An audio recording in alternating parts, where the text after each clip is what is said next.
Assalamu alaikum, everyone. Islam to all the Moors. Shalawama. Welcome to the free astrotheology course. Let's get into it, y'all. We um we we're gonna get into some really good stuff, y'all. This next chapter, uh, really good stuff. I hope everyone's seeing a pattern here.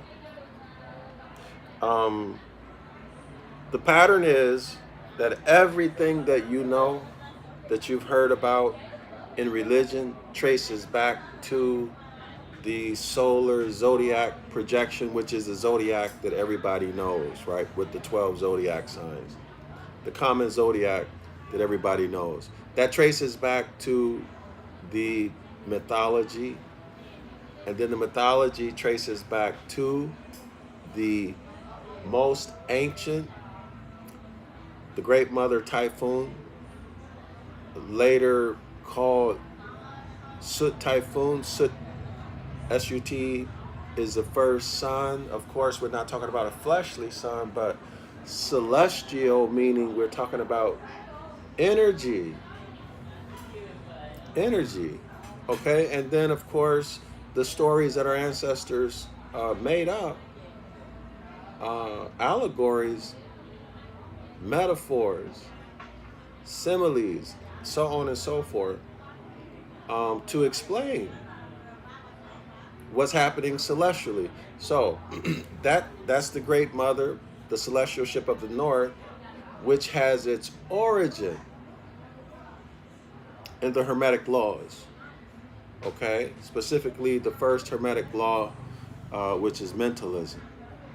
All right, so that's the story going from present day all the way to the beginning in terms of uh, uh, age. The solar zodiac projection that everybody knows is very young, very young. I'm not saying uh, that we shouldn't use it. That's not what I'm saying. I'm saying it wasn't the mindset of our ancient foremothers and forefathers. Their focus was on the north, the celestial ship of the north, the Great Mother Typhoon. Okay? This is where the whole concept of matriarchy comes from. As above, so below. As below, so above. The Hermetic law of correspondence. Okay? So the Great Mother being the mother of us all. Of course, not fleshly. We're talking about energy, right? Energy, the Hermetic laws. Okay? And the laws of thermodynamics also. All right. So that's what we're working with, y'all. Hope y'all understand. So we're going to pick up on page 41, a new chapter, chapter 3. All right. So the first 2 or 3 pages, I'm just going to read. I'm going to try not to do too much commenting until I get on page 44. All right. On page 44.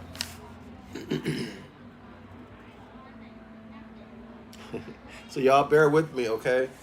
Let's try to get through the reading portions as quickly as I can. So I'm having black coffee. I probably shouldn't, especially because it's so late in the evening. It's 9 o'clock. But I can afford to do it. I can afford to do it right now. All right, y'all. So chapter 3, page 41. It is, and this is the title of the chapter. Oh, by the way, our textbook here is The Celestial Ship of the North by Alan Valencia Straighton, published in 1927. This is volume 1. I'm still trying to get the PDF for volume 2. So if y'all got it, email it to me, Yasapa at Zion Law School, or drop the link in the comment section, and I can just click on the link and get it and print it up. And it's some phenomenal stuff in there.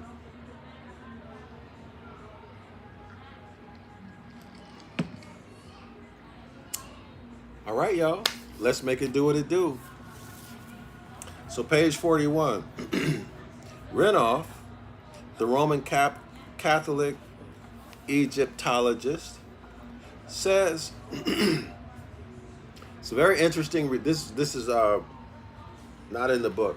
There's a very interesting relationship between the Roman Catholic Church and the Pharaonic dynasties. Very interesting, and I'm suspecting this might be offensive to many of you, but I suspect that they're one and the same. One and the same. Most people will say that the Catholic Church is a continuation of Rome. That's what most people will say.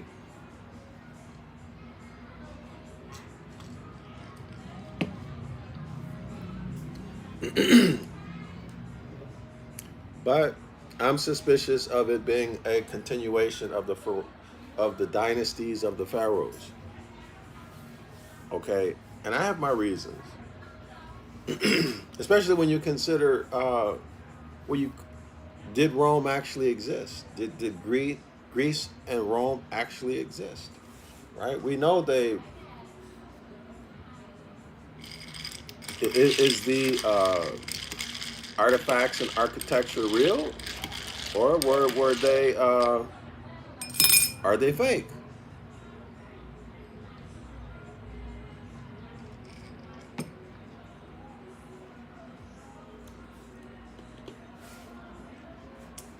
Anyway, let's continue with the reading.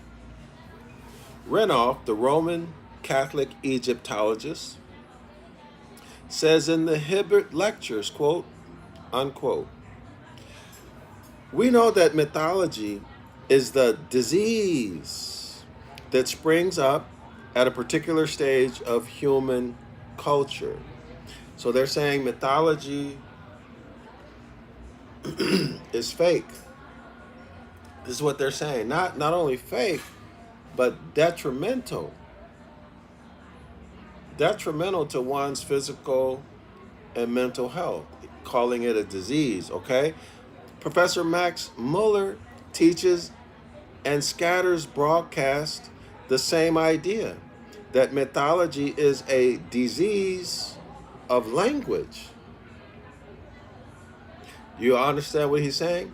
He's saying that language, that built into language, is mythology. In other words, the culture is in the language. Y'all see it? So words are composed of roots, bases, etc., that refer back to mythology, gods, devils, and demons. Okay? And mythological stories. Y'all get it? Okay, and that shouldn't be a surprise at all, right? Because we see that all throughout the Devil's Pulpit. In fact, that's what makes the Devil's Pulpit by Robert Taylor, published in 1854, so phenomenal, right? All that etymology work, and you see how they created words by using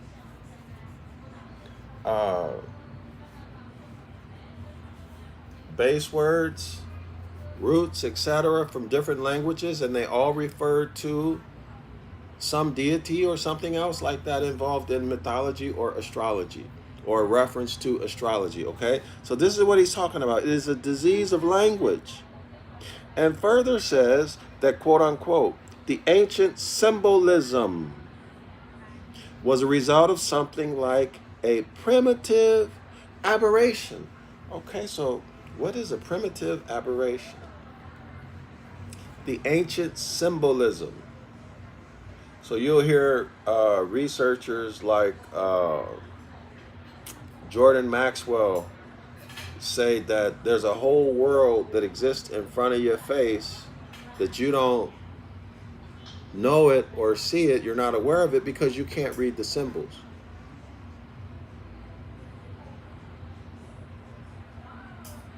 What am I looking up?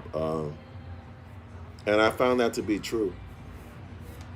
Aberration. I guess most of the Bible people who have some knowledge of the Bible knows what this primitive aberration is. Hold on.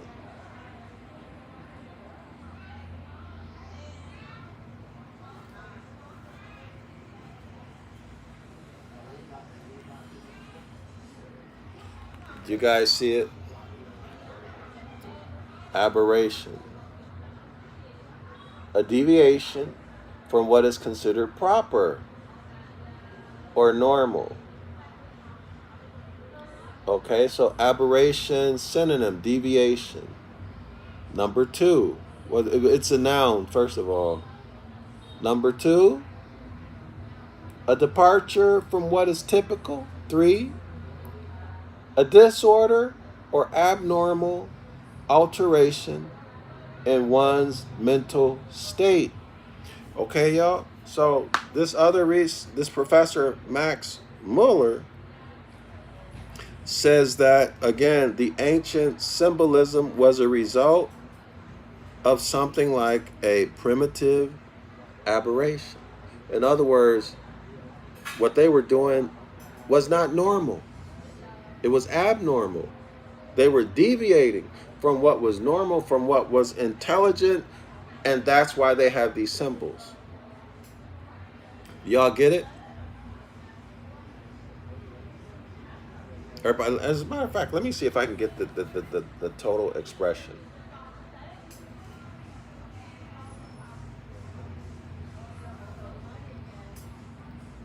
Hold on, y'all.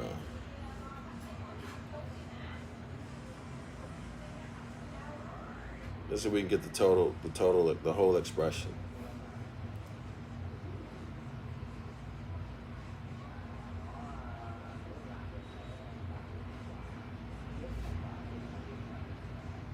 Hold on. Give me 1 second.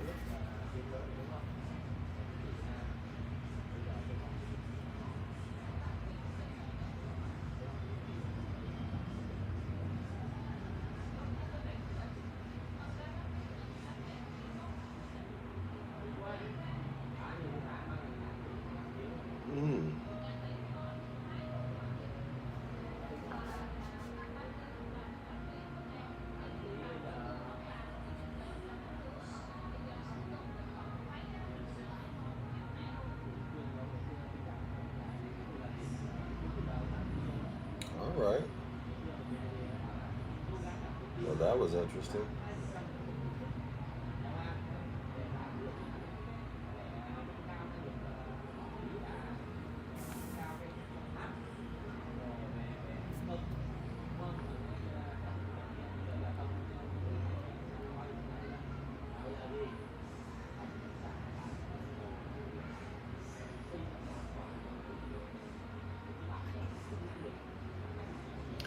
No, so there's nothing interesting. Uh, there's no different meaning that you get if you look the words up together. Uh, so, in other words, what they're saying is that the autochthonous Moors, the Sabian Moors, Genesis chapter 2, verse 7 Moors, has something wrong with their mind because they were doing deviant thinking. Their perception and their analysis and the presentation of information was abnormal. Y'all got it? It was not logical. Now, why would they say that? Well, because of evolution. Remember, they assert that, yeah, the Moors were first, the Sabian Moors were first, but they were imperfect, right? And the way we render or reckon time for an uncountable quantity of time, they said it was wrong. Why? They said because the pole stars changed. Well, if the heavens are precise, the celestial bodies in the heavens are precise, if the pole stars change, They've been changing since they were set up. Do y'all see it? If in fact they were ever set up, maybe they're always been. And they've been changing. So how could they all of a sudden, 6,000 or so years ago, and between allegedly, so they say according to the story, 4,000 to 4,500 years ago, when Menes, the first human is a contracted form of Han Uman, which is Genesis chapter 1, verse 26 and 27, created creature by the Elohim, by Yaqub and his 12 feminine co-scientists, the Neanderthal, the troglodyte nigger, the hermaphrodite, having both sex organs or apparatus present. Mankind, kind of a man.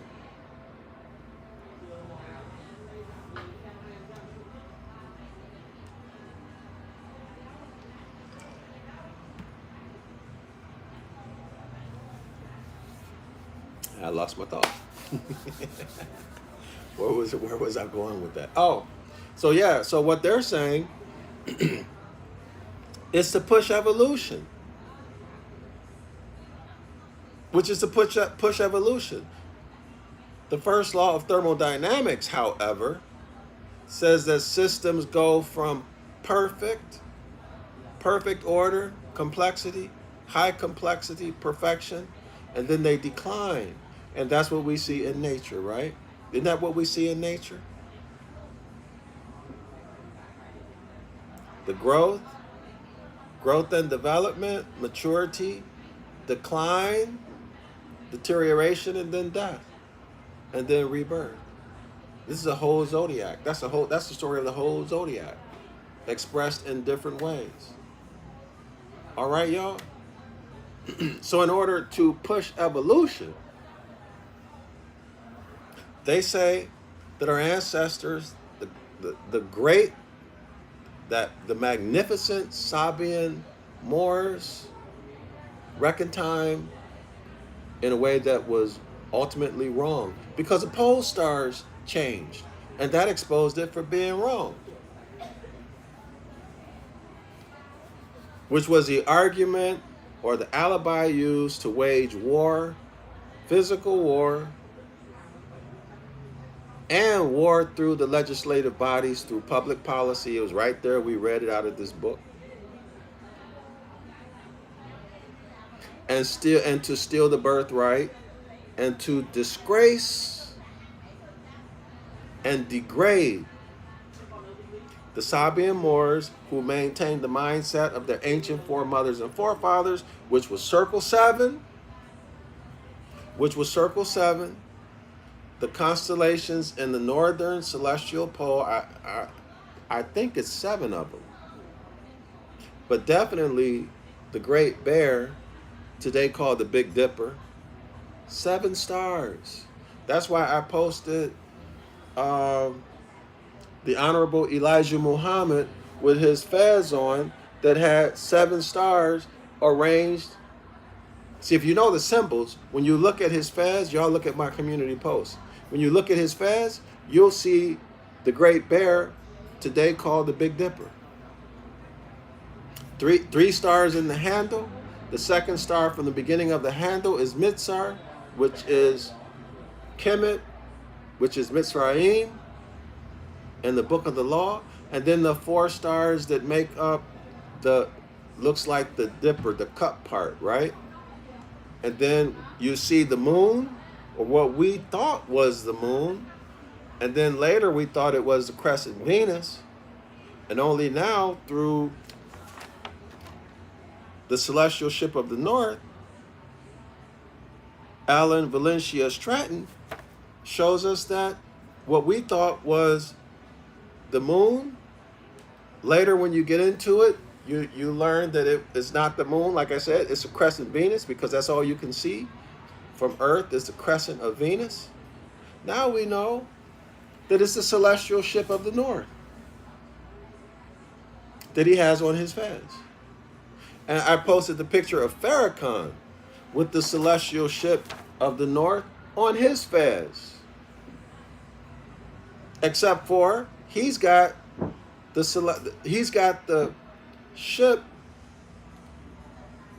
the way where you look at it, you can tell it's a ship if you know the symbols. That's my point. If you know the symbols. And he's got the star, the pole star, right in the middle of the ship. As a matter of fact, let me show y'all. He's got the pole star right in the middle of the ship. He's wearing a green fez. Why green?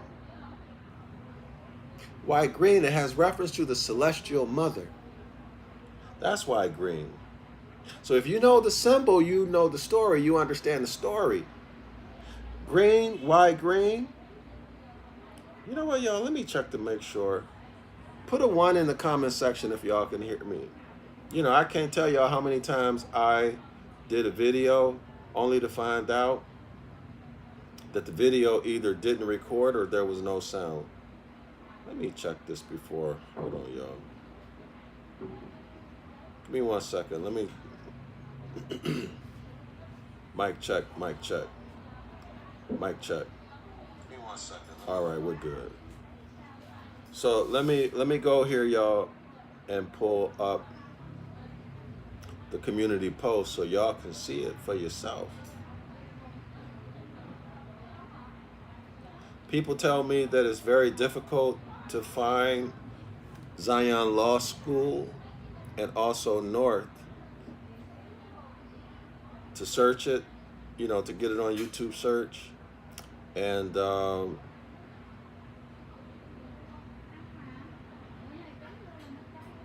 on, y'all. So this is the image I'm telling y'all about. This is Minister Louis Farrakhan, right? Trained by the Honorable Elijah Muhammad. Look at his fez, y'all see? That looks like an Egyptian ship, and that star in the middle, y'all see that? And it's green. Why? Why green? Because the great mother and the vegetation that she brings forth, green vegetation. So now everybody has food. Y'all see it? Everyone has food because of the green vegetation. This is what you're looking at, the great mother, the celestial ship of the North. All right? Now, don't take my word for it. Now, y'all take a look at this. What's the title of the book?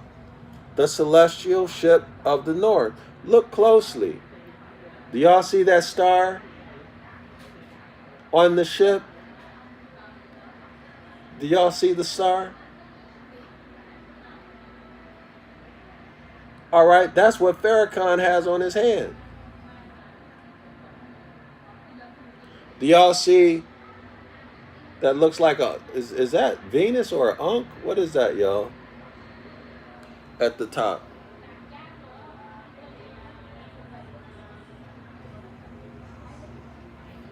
So, hold on. It looked like Venus, but let me, hold on.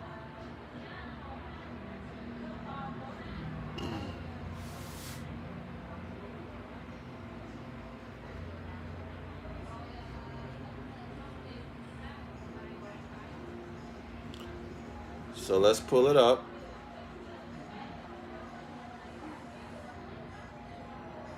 Give me 1 second, y'all.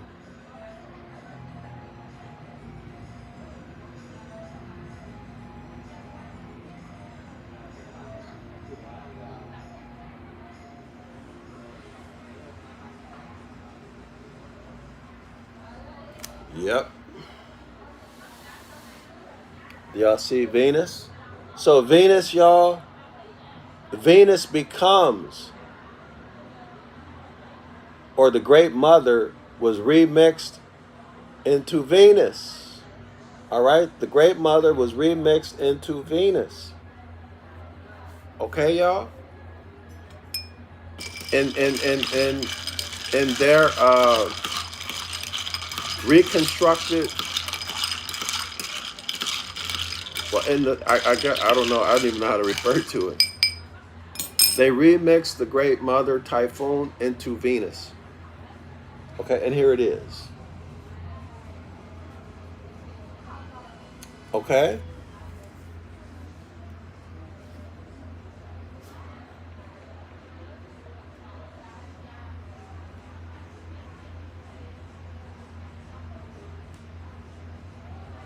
One second.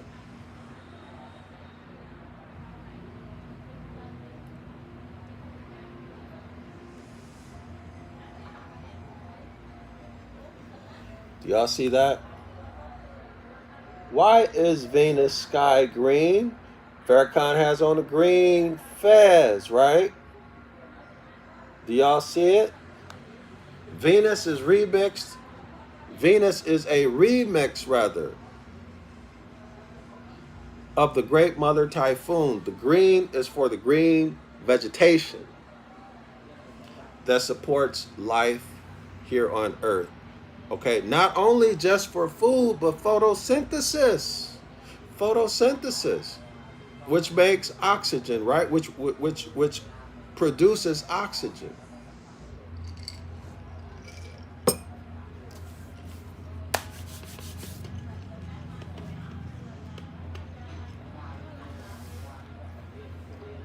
There you have it. All right, y'all. Now let's go back. There you have it. Do you see his fez is green? There's a celestial ship in the north. There's the pole star.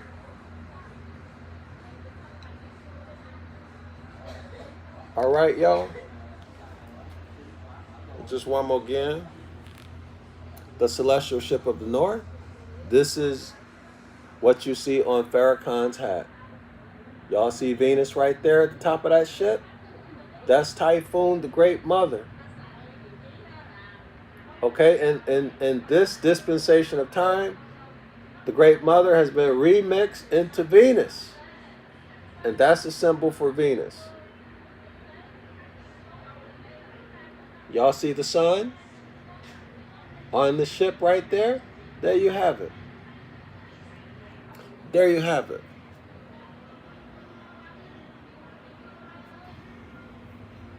All right. So y'all see the Big Dipper right there, the Little Dipper. You see Draco. Actually, that's the great dragon in the Bible that the Bible refers to. So these are the constellations in the north. Everybody see that? All right.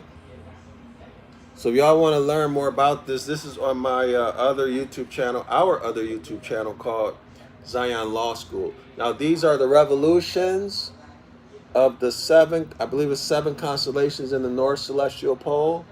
These are the revolutions. Okay, the circles. Start at point A, go all around the circle. Okay. Around the pole star.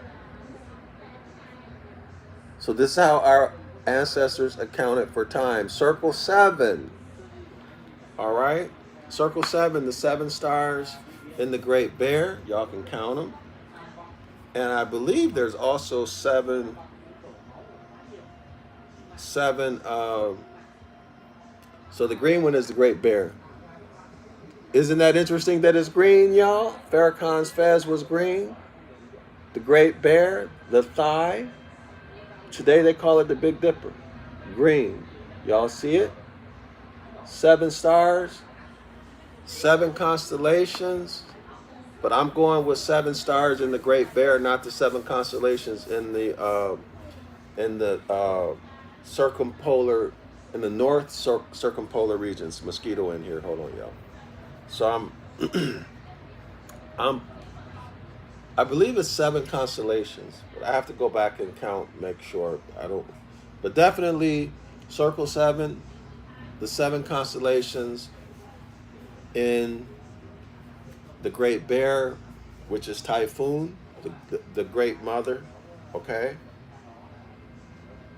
So Circle 7, those revolutions, circular revolutions. Okay, Circle 7. And then, of course, the Clock of Destiny with the bright Sirius, the dog star,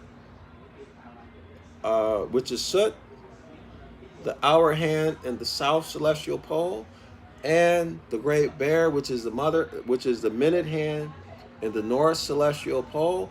This is the Clock of Destiny. The Clock of Destiny. Our ancestors kept time like that. We kept time like that. So that's the mindset of our ancient foremothers and forefathers that we have to return to.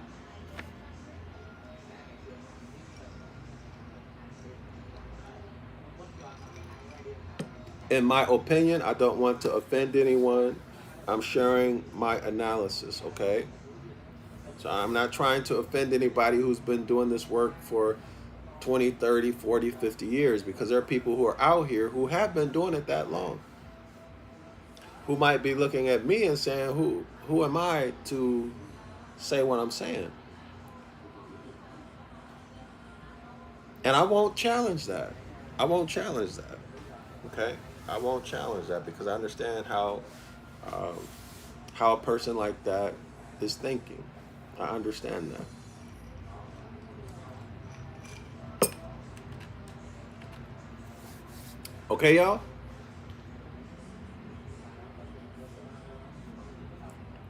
So in my opinion, I'm not putting the focus on me. I'm trying not to offend other people. That's why I'm saying in my opinion. I'm not trying to put the focus on me. Um, but that's the mindset of our ancient foremothers and forefathers. Um, you can correlate that with, and I'm going to wear this out, y'all. If you've been following me, you're probably tired of me saying it already. But Clock of Destiny Volume 2 by C.M. Bay, who got his information from the Prophet Noble Drew Ali. On page 38, he tells us that when the Moor is lying horizontally, he's in a dead state, physical and or civilly dead, civil little mortus. His head is in the east. The east is the east gate, which is the Lamb of God, right? Which is Aries the ram, right? JC, the Christ figure, is said to be the Lamb of God. His feet are in the west gate, which is Libra, the scales of justice. So justice has been executed on this Moor. That's why he's laying down civilly dead. Deuteronomy 28. The punishment for breaking the Most High's laws are the curses. Deuteronomy 28, 15 through 68. The curses. Which are what? Generally speaking, it's a loss of your birthright, which would include the loss of your nationality, the loss of your land, the loss of any and everything that could be inherited, both tangible and intangible.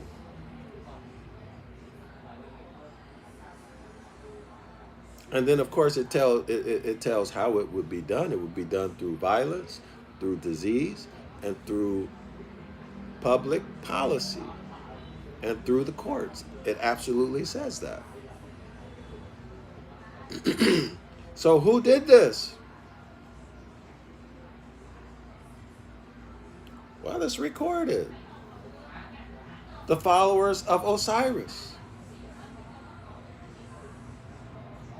Okay?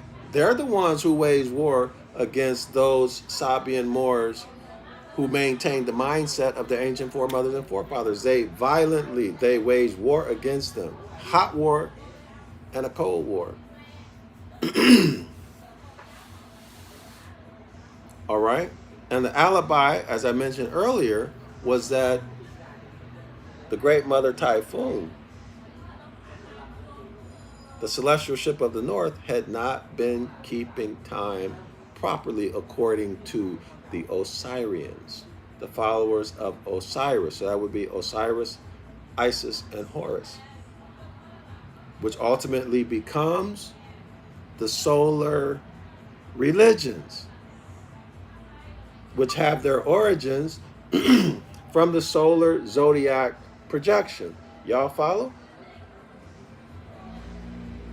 That's why it doesn't take a rocket science to understand what happened.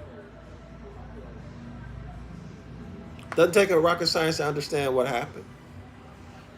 Now, it's my personal opinion, and I'm saying mine because I don't want to offend people who've been doing this longer than me. Because see, if I say it's my opinion, then they can say, well, it's just his opinion, right?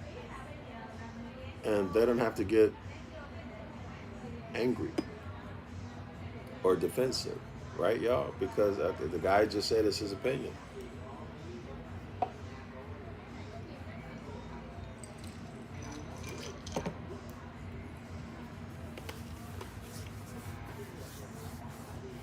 And everybody's got one. And everybody's got an analytical faculty of mind and a critical thinking faculty of mind, right? So use your critical thinking mind and you study this information on your own, make your own decision. Okay, I just don't want to offend people who've been doing this longer than me. All right? Okay, y'all? So the Osirians destroyed the Sabian Moors, defamed them, stole their birthright, which would include their land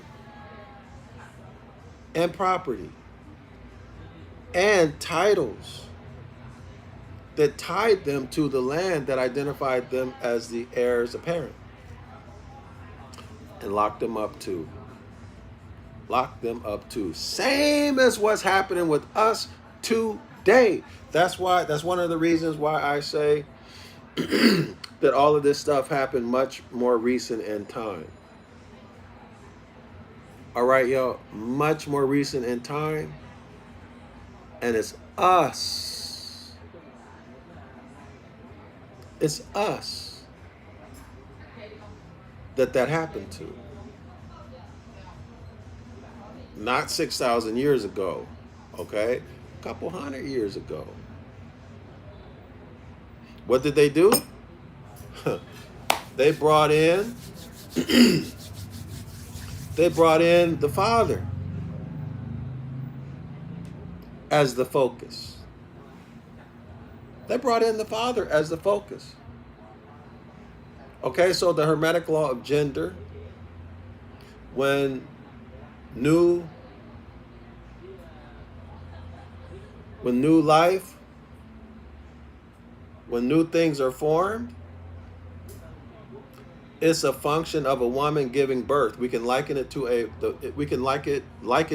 a woman giving birth.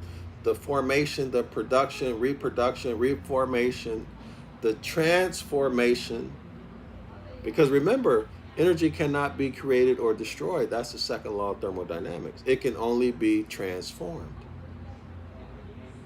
So when this happens, it's the same as a woman giving birth, right? We can describe it as a woman giving birth. So therefore, a mother.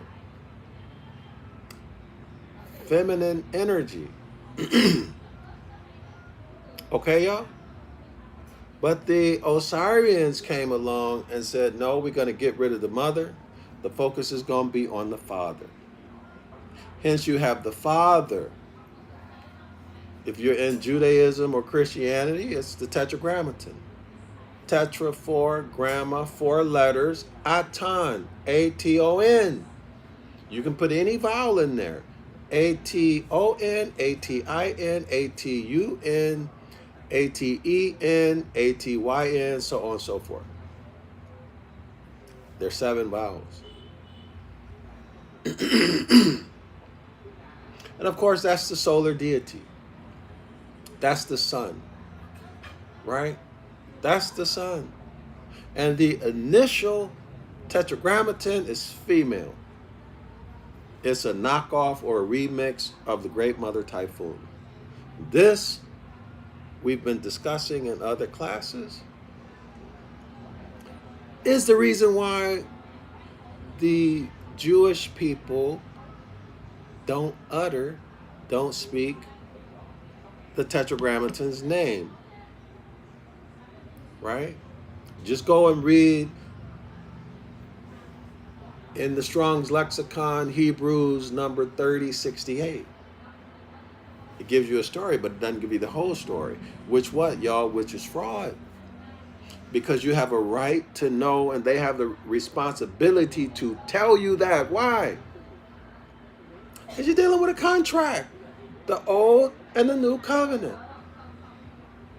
So to not tell information that would make a difference if the other party knew, to hold it back is fraud.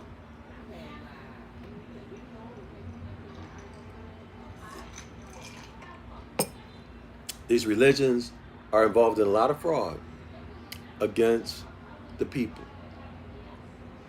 Okay, y'all? So you can't run around calling a man a woman if you know that it's a woman. Well, up until recently, you couldn't do that, right? Okay, y'all, but anyway, it's still celestial. But they remixed it. They remixed it to make you think that it's a man in the sky. All right, y'all? But the tetragrammaton, in fact, initially, is a woman. And if you could pronounce it, you'd know, you'd know from the grammar that it's feminine. Okay, y'all? That's why they don't pronounce it. That's why they say Adonai. All right?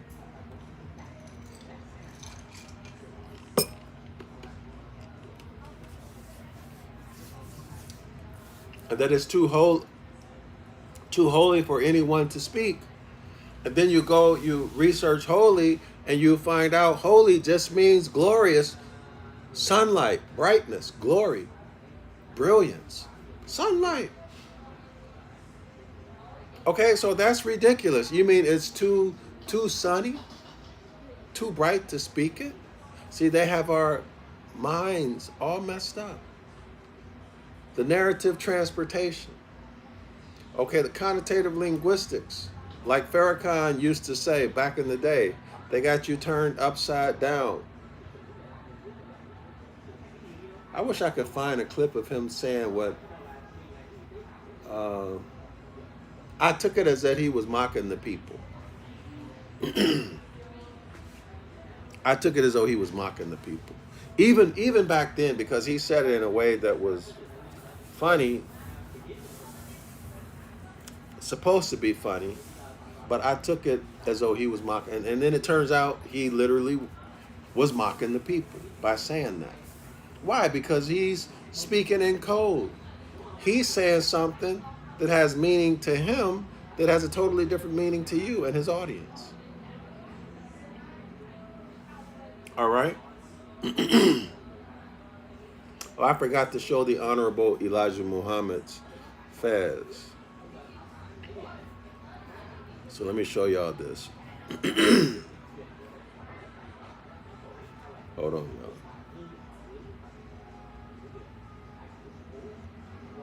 It's in the other. So y'all go to ZionLawSchool.org. I'm sorry. That's our website. Go to Zion Law School on YouTube. Look at the community post if y'all want to read and see these pictures. I'm going to show you Elijah Muhammad. Now y'all see that? That's clearly the celestial ship of the north. You see the green? Clearly Venus. Venus is a remix of the Great Mother. The Great Mother Nature. Okay? With the greenery, the vegetation. Okay? It undergoes photosynthesis that provides oxygen so we can breathe. Try how long you think you can live without oxygen. Few minutes and you're out. You lose consciousness, right? And food. Okay, so and food. Now let's take a look. So just to refresh your memory. All right, that's Farrakhan with his green fez in honor of the Celestial Mother, the Celestial Ship of the North. So let me find Honorable Elijah Muhammad to show y'all how they hide this.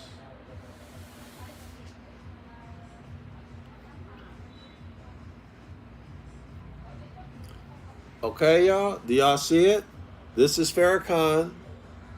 Okay? His Celestial Ship of the North was like this. Now here's the Honorable Elijah Muhammad. I'm going to show his face on a different picture. Do y'all see the Big Dipper count the stars on his fez near his forehead? There's 5 of them at the bottom, 2 at the top. Y'all see that? That's the Great Bear, the Big Dipper. Those suns that you see in the front, those are the 4 seasons. The sun at the East Gate, Aries, the vernal equinox, the summer solstice, the fall equinox, and the winter solstice. Okay, y'all? This is what you're looking at. The Big Dipper, the Great Mother, Typhoon. Y'all see it? Now, use your imagination. Raise the celestial ship. Turn the celestial ship. Turn it up. Turn it like that. Y'all see the Celestial Ship of the North? Y'all see it? Hold on. Y'all see it? Now use your imagination and raise the ship and the big star in the middle. Raise that all the way up above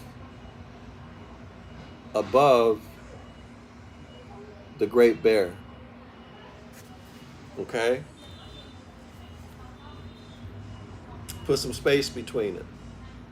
That's what you're looking at. All right? Do y'all see it? Y'all see the Great Bear, right? The Big Dipper? Clear. Very, very clear.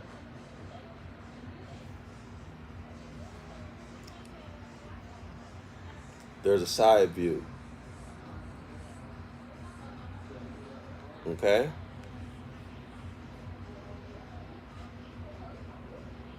Y'all see the 3? And then the 2. That's 5, and then 2 at the top. This star right here is Mitzar, which is Mitzrayim in the Bible, in the book of the law, Mitzrayim. Mitzar, celestial Kemet, celestial Egypt. Okay, y'all, as above, so below, as below, so above.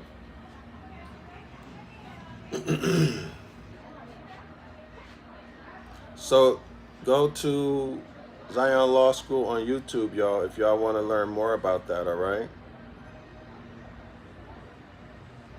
See, this has been hidden from us. And again, here is Circle 7.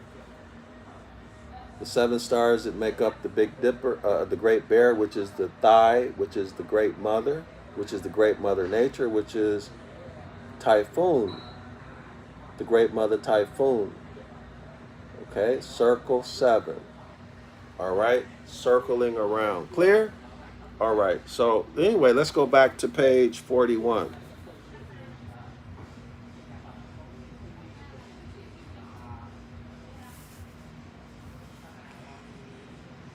All right, so Professor Max Muller teaches and scatters broadcasts the same idea that mythology is a disease of language, and further says that, quote unquote, the ancient symbolism, we just looked at it, at some of it, the most important part, was a result of something like a primitive aberration. In other words, the Sabian Moors were out of their mind.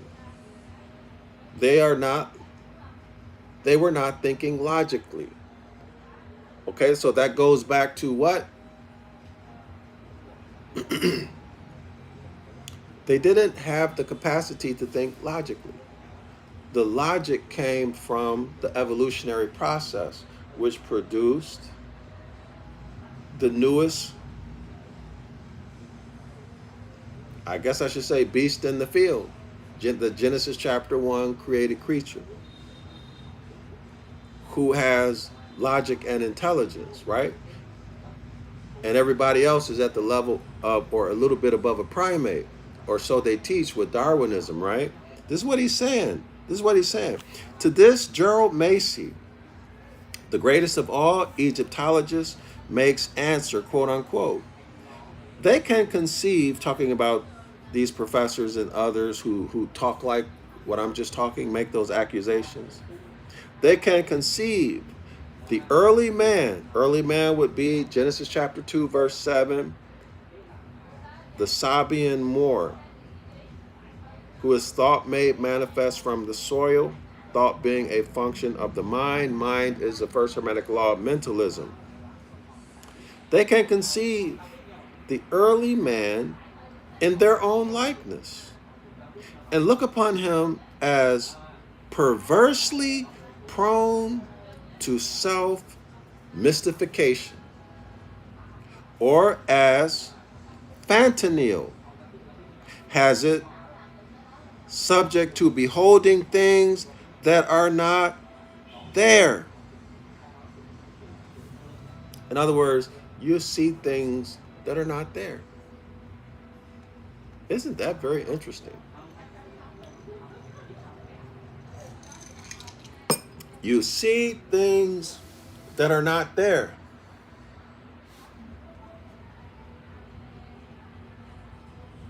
My reply, says Gerald Macy, my reply is, quote unquote, "'Tis but a dream of the metaphysical theorist that mythology is a disease of language." See, y'all, do y'all see that? The language is causing them to see things, or is a cause, or has something to do with them seeing things that are not there. This sounds like connotative linguistics, doesn't it? Doesn't it sound like connotative linguistics? Right, y'all?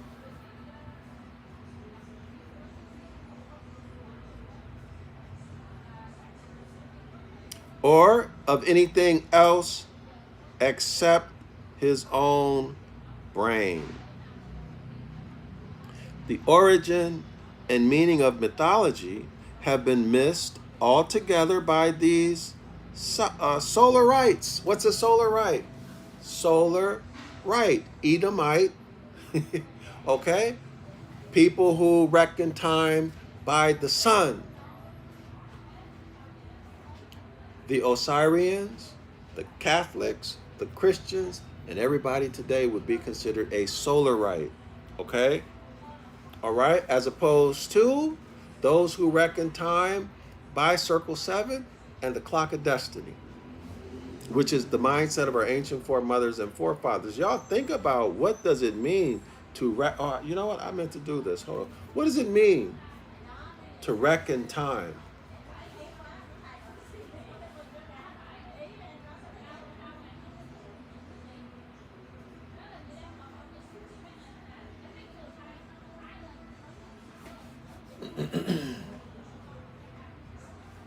Hold on, y'all.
Give me 1 second, y'all.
Okay.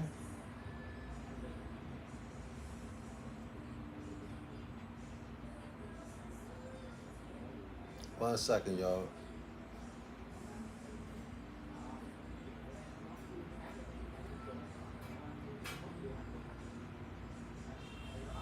I'm looking for the etymology of time, and so far all I see is BS.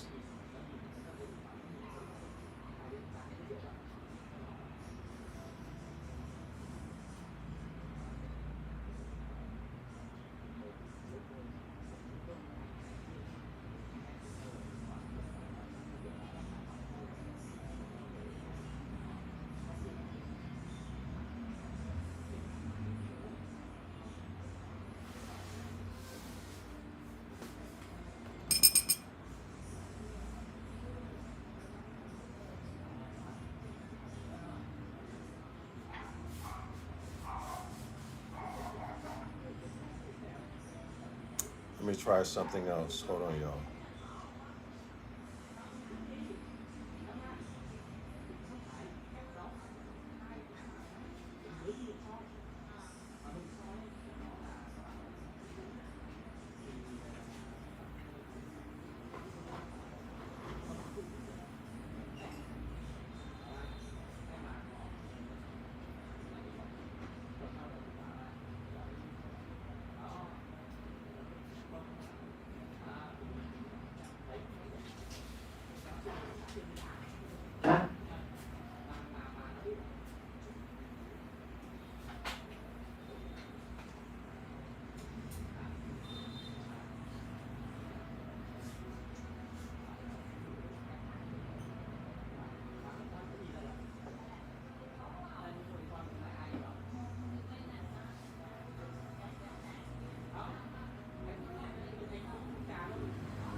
Okay, y'all.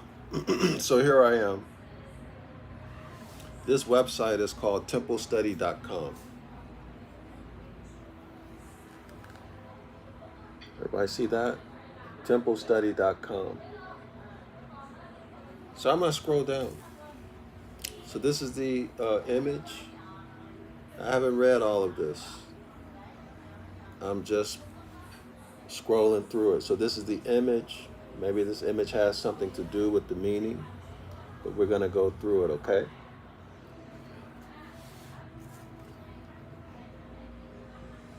Y'all see in the bold print, it says Egyptian concept of time and eternity. Now, so I have to state that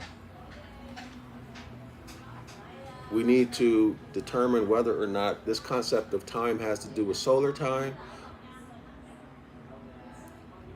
since the solar zodiac projection came into play, or are they talking about time that our ancient ancestors, the definition of time or meaning of time that our ancient ancestors had during relative to the clock of destiny, and circle 7, the great mother, Typhoon. Okay? So let's scroll down, see what we see. Now, these are the pictographs that represent time and eternity. Okay, y'all?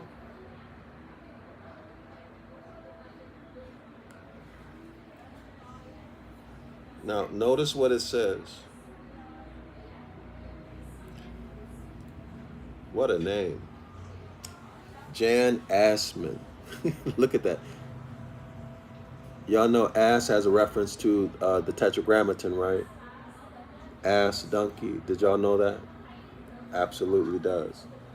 Okay, so Jan Assmann described the difficulty of pinning down an understanding of these two hieroglyphics. Y'all read that. The meaning of this disjunctive concept of time and its two components cannot be translated by any pair of words in Western languages. Now, I don't believe that. That sounds like a cop-out and they're hiding something. But anyway, let's go through it. If that's the case, how can they make the statement? If they don't understand what it is, how can they make the statement? If they understand what it is, then it can be described. It can be defined. Y'all see that? But anyway, let's keep going. The Egyptian terms in no way correspond to our time and eternity. So they have a different definition of time and eternity, okay? This distinction derived from Greek ontology. Well, we know that's not true. And now we know, let me look up this word derived before I say anything else. Hold on. Derived. Hold on.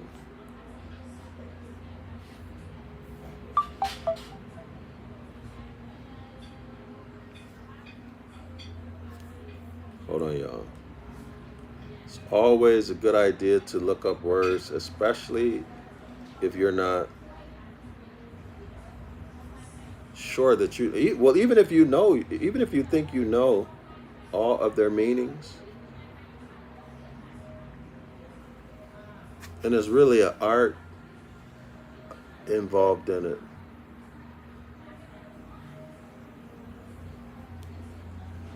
Hold on, y'all.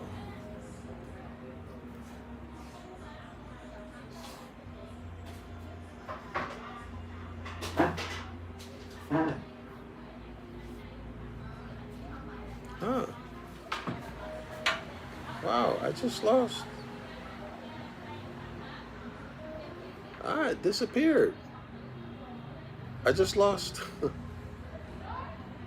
It does nothing. What?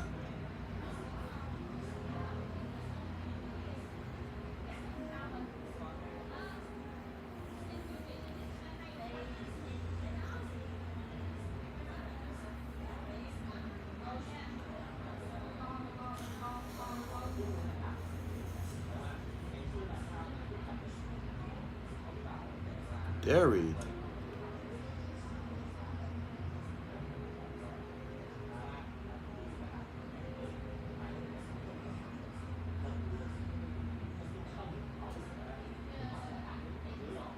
Okay, so let's look at Collins Dictionary. Okay, derried, verb. Oh, this is deride. Hold on.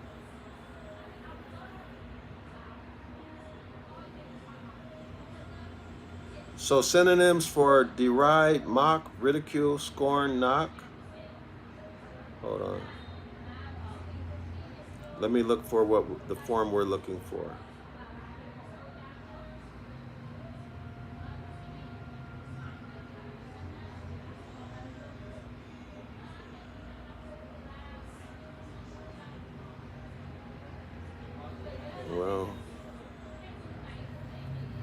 Hold on, let's go to a different source.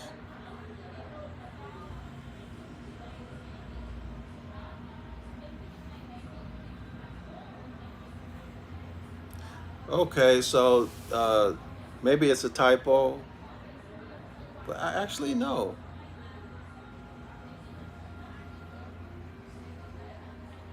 Hold on.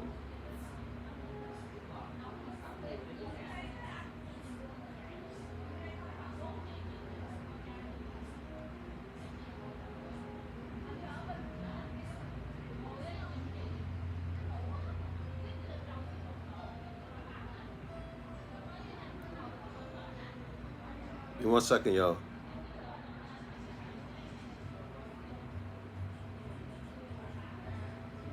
It's a typo. It should be derived. It should be derived. Okay, so this distinction derived from Greek ontology, eternity as particularly concentrated presence of being, which unfolds in time as a process of becoming. All right, so we know, of course, that Greek is not ancient at all, if it ever did exist.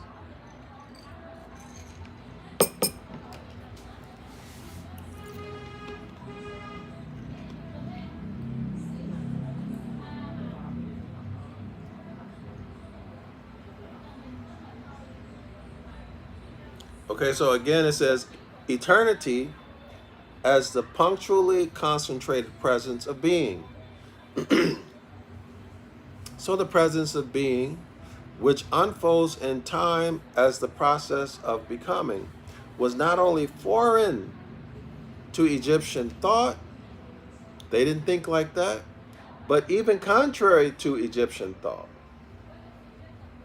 So Nihat and Jet, time and eternity, right? Both have properties of our time as well as our eternity. And as a practical matter, either can sometimes be translated as time and sometimes as eternity. The terms refer to the totality, as such, sacred and, in a sense, transcendent and thus eternal of cosmic time. So the terms refer to the totality of cosmic time. Get rid of the sacred. Sacred is supposed to put you in the religious frame of mind to make you think that the Sabian Moors, to Genesis chapter 2, verse 7, Moors were inferior.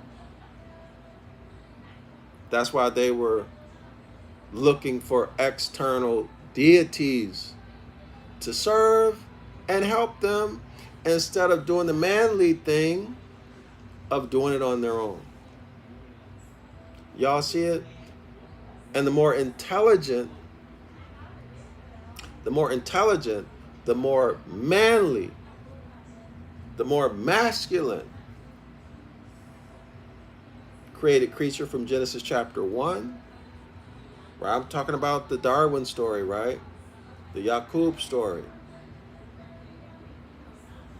Doesn't look to external gods, but looks to science and nature and solve his problems himself.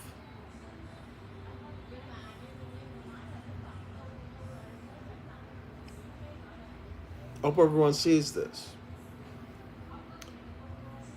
To clarify this concept of time and its religious implications or semantic range, we must heed an important distinction. Let me show y'all this, okay? So y'all understand what's happening here. You know, it's amazing how we can get into a conversation and it totally goes someplace that I didn't expect that it would go, and that it would be more interesting than I thought it would be. To clarify this concept of time and its religious implications, forget the religious implications, okay? Unless they're talking about the solar zodiac projection, then you have to consider the religious implications because it's a part of it. See, I used to think that the solar zodiac projection and the religion were separated, but I've come to realize that it's one and the same. Okay? That the solar zodiac projection was created for the purpose of setting up these solar religions. That's what I'm saying.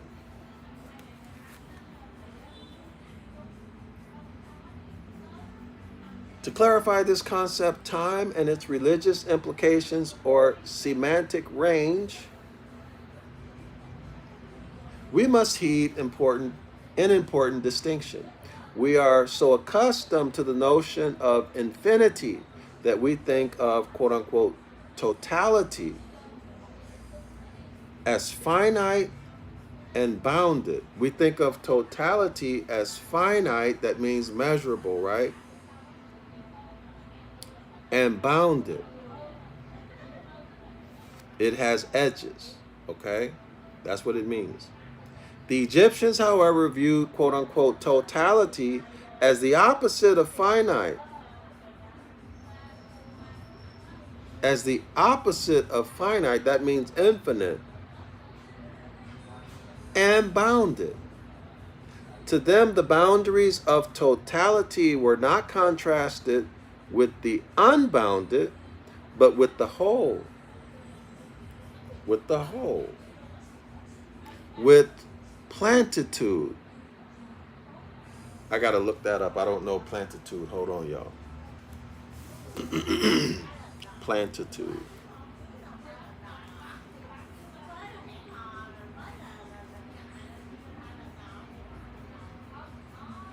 Plentitude.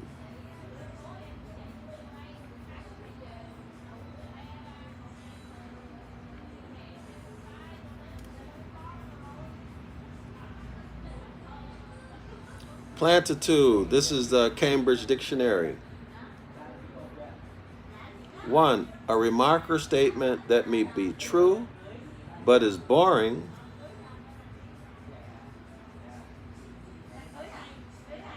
Webster. The quality or state of being dull or insipid.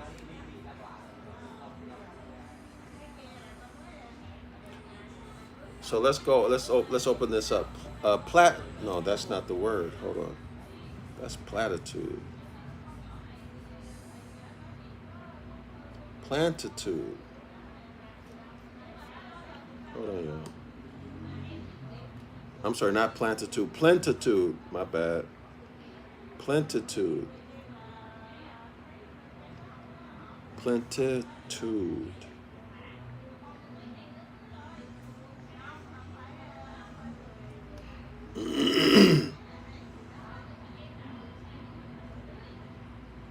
Okay, plentitude, the situation where there is more than enough of something. They have a plenty. Why did he use, what? Anyway, so it's plenty, okay?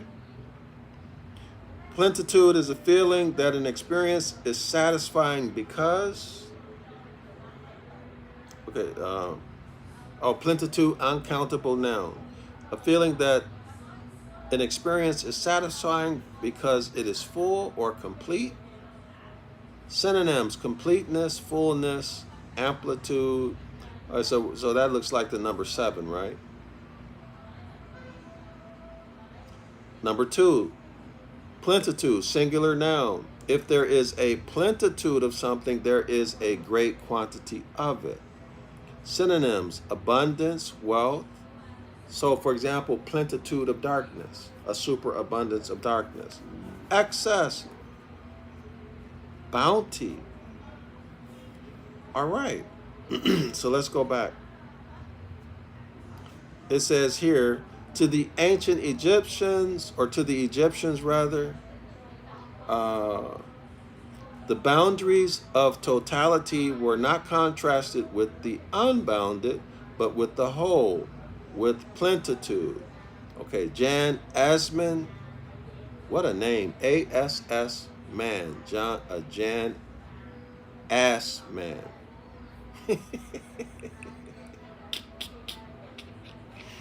What a name. I think I would have to change that name. The search for God, capital G-O-D, in ancient Egypt. This is where this quote is coming from. The search for God in ancient Egypt. Cornell University Press, 2001, page 74. So let's go back to the text. As foreign as these concepts seem to Western and modern thought, Assman proposes further understanding going back to the Book of the Dead. In chapter 17 of the Book of the Dead, a compendium of Egyptian mortuary beliefs in the form of a series of questions and answers, an initiate's examination. This is the question. So so these people who would join the mystery school, are these questions they had to answer? Okay, so let's begin. The expression, quote unquote, all being is explained as Neha, and Jet. All being. All being. Ah, that sounds like the mind of the all.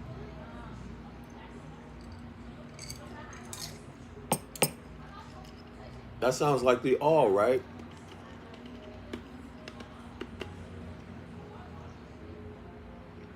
What this means is that Ne'eh and Jet designate the comprehensive and absolute horizon of totality. They refer to the temporal totality of the cosmos. But it was in this way that the concept of cosmos, or being, that is, of reality, oh wow,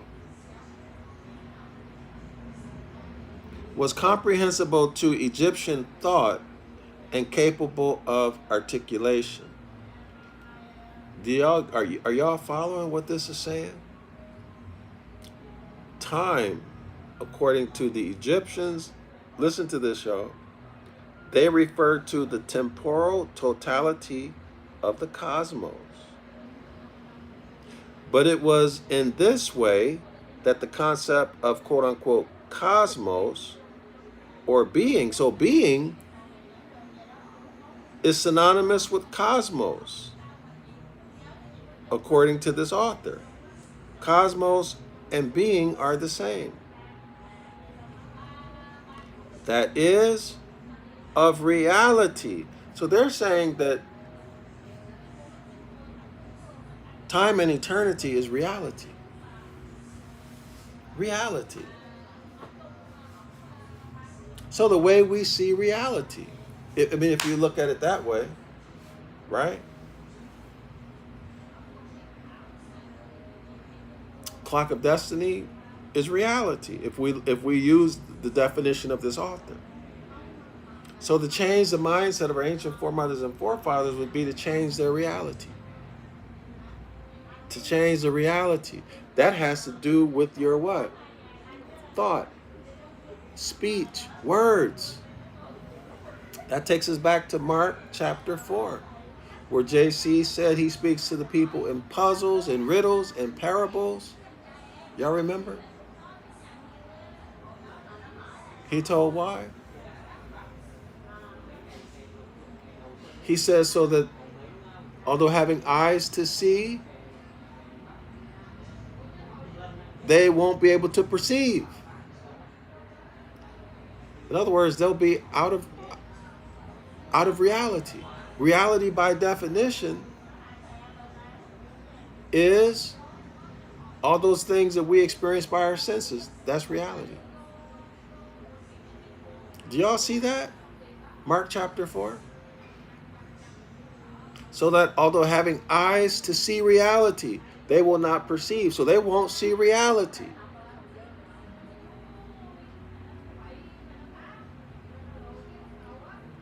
and having ears to hear, they won't understand. See, if your senses, if there's an elephant in front of you and you see a little putty cat, then you're not seeing reality. If you hear a lion roar, but to you it sounds like a parakeet, you're not in reality, right? They say you're out of your mind. If that's the case, right, y'all?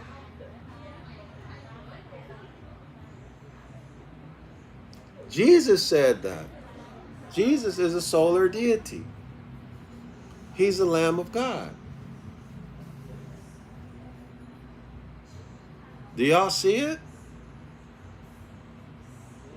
This is why C.M. Bay said that when the Moor is laying down in a dead state, his mind is in the east, which is the east gate, which is Aries, which is the Lamb of God, which is the solar zodiac projection, which is the solar religions too. He's out of his mind. He's out of reality. But when the Moor stands up, when the Moor stands erect, 90 degrees to his former position laying down, his head becomes what, y'all?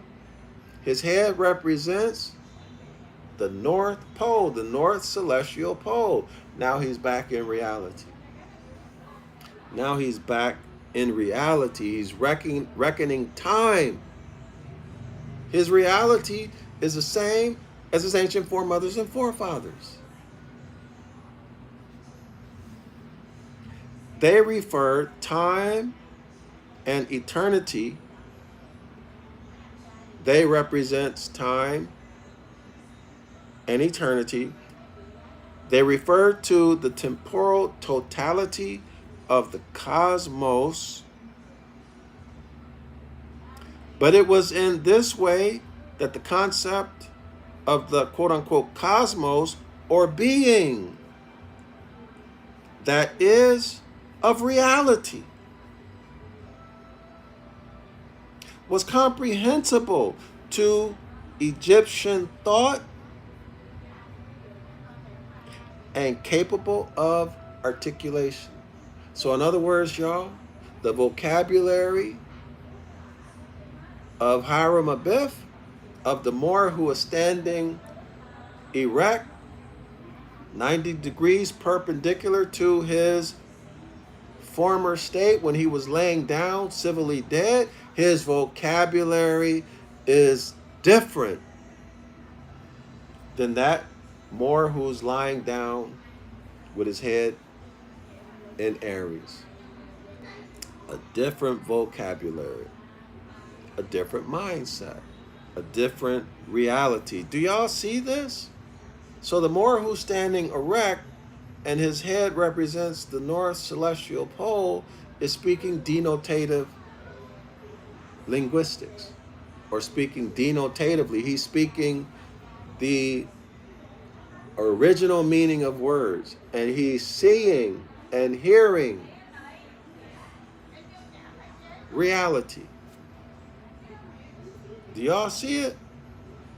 So this is why we must change, as Prophet Noble Drew Ali said, he said to change the mindset of the people, you must change their literature. Change the literature. That's a different vocabulary. Okay? A different vocabulary is required for that. So when the Moor is in the dead state, when Hiram Abiff is dead in the shallow grave, he's using connotative linguistics. All right? Poor self-image, negative self-image, right? Lack of self-respect and dignity. And there's a whole vocabulary to come with those curses and punishments.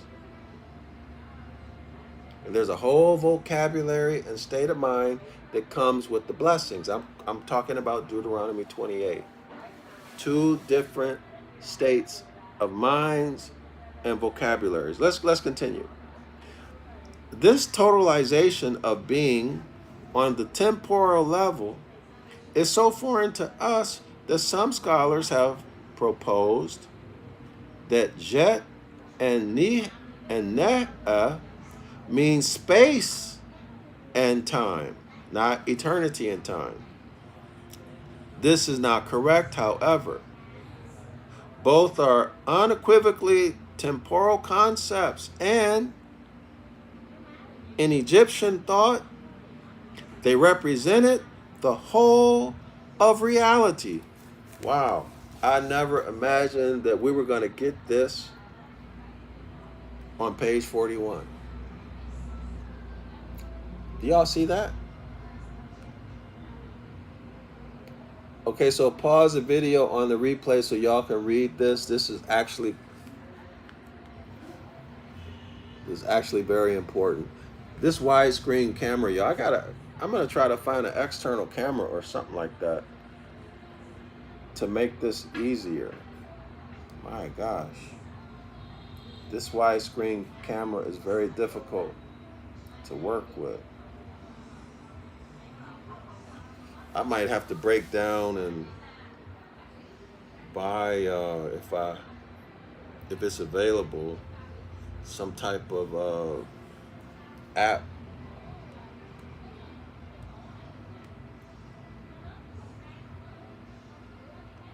All right, y'all. So let me start it at the top, y'all. Now that comes out of the book. So pause it on the replay, okay, y'all? All right, scholars?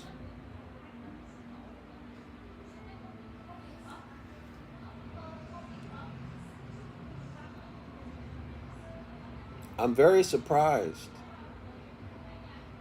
to see that this is talking about reality.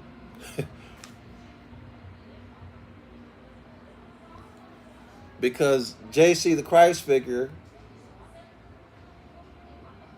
admits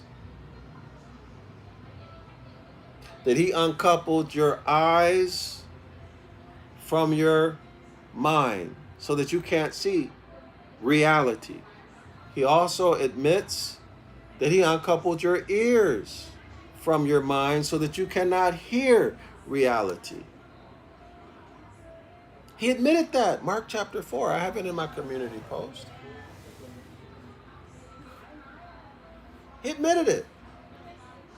He took you out of reality. He took you out of the mindset of your ancient foremothers and forefathers, and he is a solar deity. This is incredible. Let's keep going, page 41.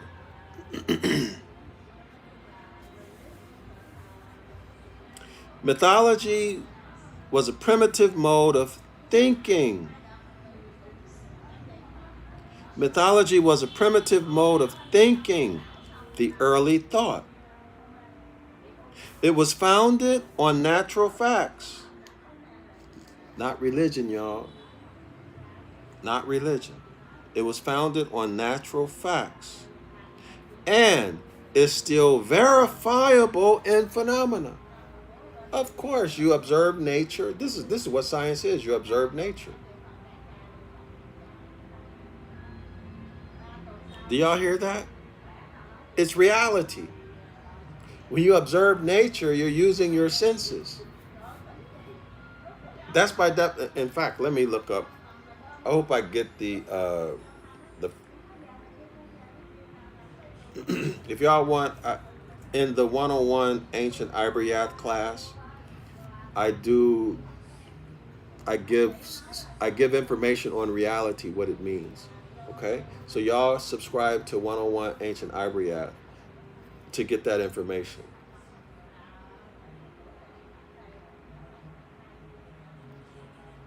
And how it applies to Ancient Ibriath, the book of the law, etc.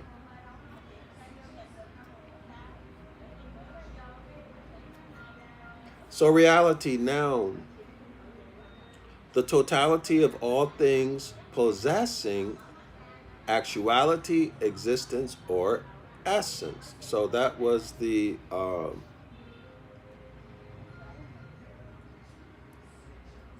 what was the word? Plentitude? So let's get a better definition.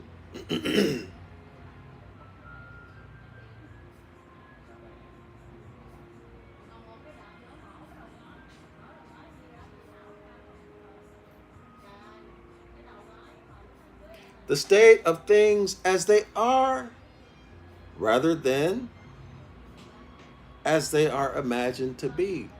All right? So if your eyes don't perceive and your ears don't understand,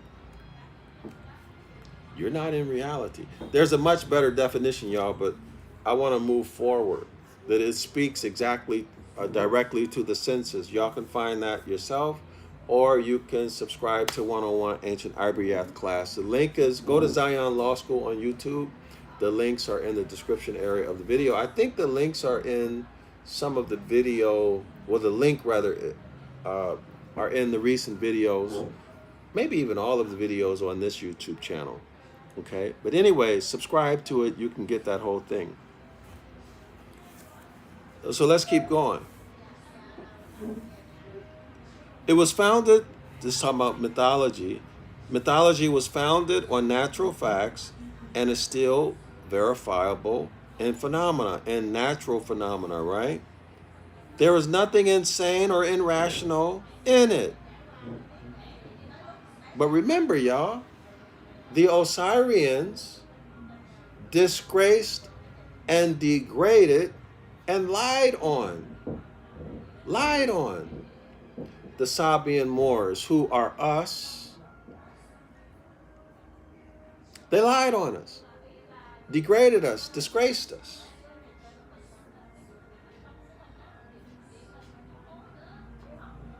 And this is an example of it. They said we're out of our mind. Right? We're out of our mind. We're not logical. But here, this author is telling the truth. There is nothing insane or irrational in the mythology when considered in the light of, y'all, he says evolution. And when its mode of expression by sign language, he's talking about what? Symbology and hieroglyphics. By sign language is thoroughly understood. What is he talking about? Evolution. Because see, he's talking about language now. He's talking about the remixes. The remixes. Or the stories, the metaphors, the tales that our ancestors created as teaching tools, which these Osirians twisted it, okay? Abased it. Let's continue. There's nothing insane or irrational about it. There's nothing crazy or illogical about it. When considered in the light of evolution, and when its mode of expression by sign language is thoroughly understood. The insanity, the crazy, lies in mistaking it for human history. Okay, y'all? So the Osirians and the hybrids are the ones who's crazy, because they say we thought it was history and divine revelation, when it was not that to us at all. It was teaching tools, right? Mythology is the repository of man's most ancient science. So if that's true, that's referencing or tracing back to the Great Mother, the celestial ship of the North. And what concerns us chiefly is this: when truly interpreted once more, it is destined to be the death of those false theologies to which it is referring again to the mythology, to those false theologies to which it has given birth. So the author is telling us that these mythologies were remixed into religious doctrines. And religious histories. But when we go back, right, knowing what we know now, we can understand that these mythologies were nothing but tales, teaching tools, okay, that were used by those who introduced the solar zodiac projection with the Father being the center, the Osirians, etc. They used those teaching tools to create religious doctrine. Jeremiah 8, verse 8. All right? They wrote lies into the book of the law and made it a book of religion. I'm paraphrasing. Y'all look up Jeremiah 8:8 in the Bible Hub. The easiest one to understand is the Amplified Bible version. Y'all heard? Wow, I'm pleasantly surprised.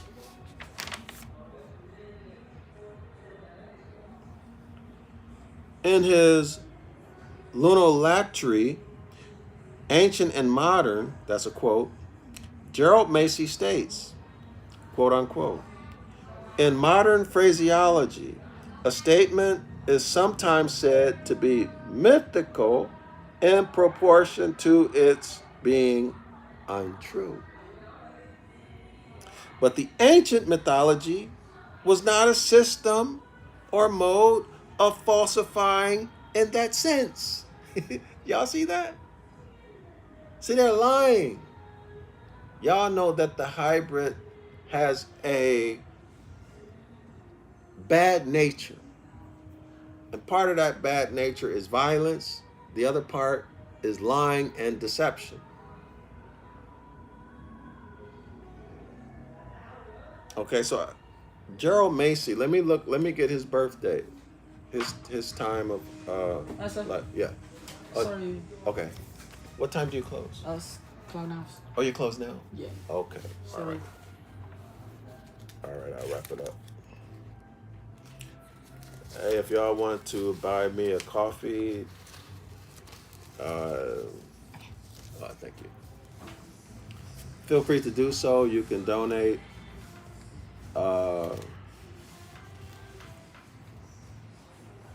My PayPal, I can't get in my PayPal. I give it anyway.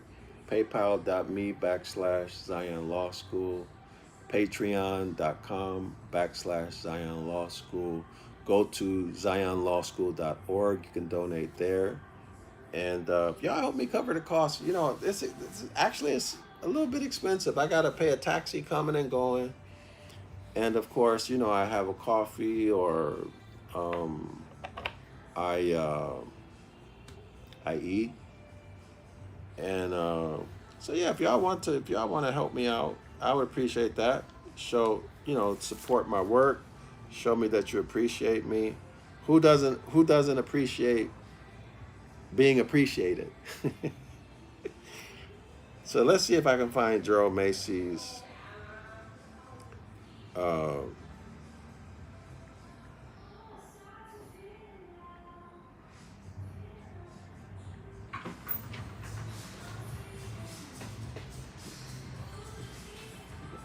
okay, thank you.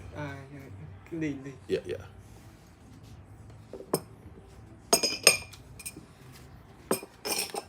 Okay, so he lived between 1828 and 1907.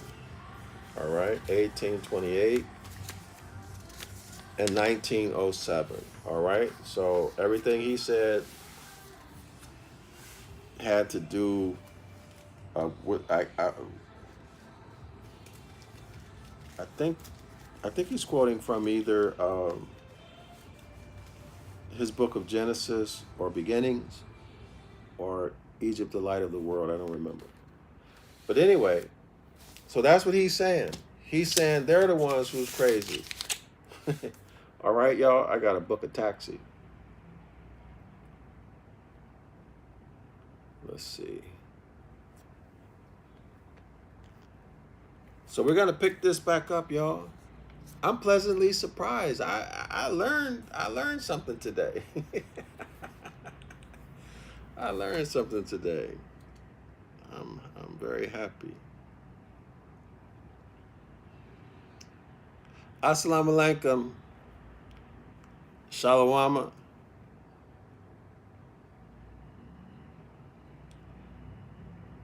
Islam, y'all. I see y'all within 12 to 24 hours. All right. Yeah, within 12 to 24 hours, I'll be back